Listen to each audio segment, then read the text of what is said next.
сандан сапатқа өтөт деген эмеге келдик, Кудай буйрса.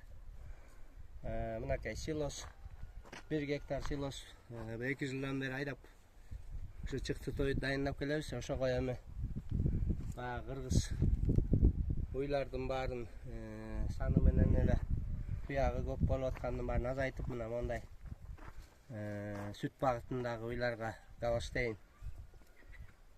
ошо уйларды алдык. Ар бири 200 миңден келди. Бул болсо канча уй алдыңыз? Азыр 2 уй алдык. Мына буюрса эрте боз уй. Бул болсо гүлүк бе ургачы кулуну менен, бул дагы таза кандуу американец. Паспорту менен ошо гүлүктөрдү дагы саяпкерликке дагы кичине кызыгабыз. Бул эмне пародасы эмне? Бул ошо гүлүк чабылып жүргөн Россияда. Ana чукул аралыкка гладкий деп коет, ошого чабылып жүргөн бе анан бутунан кетип ошо төлө алганга чыгарылган да. Ошо мынакей силос болсо бул жерде 55 тоннадай силос бар азыр. Былтыркыдан быйыл көп болду, Кудай буйрса. Былтыр мындай түзөлүп болуп калган, быйыл андан өйдө болду. Канча гектар жер айдадыңыз?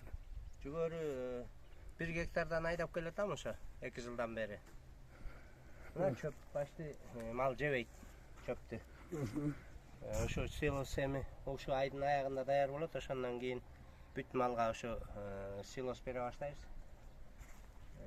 Биогумус болсо тигинде жатат. Малдын кыгын ошо биогумуска сөөл өстүрүүгө, Калифорния сөөлүн өстүрүүгө беребиз. Аткот жок, аткот чыгарбайбыз. Мына бул уйлар болсо бул 2-чи туут, тигинisi 3-чү туут. Сүт бере турган убактары.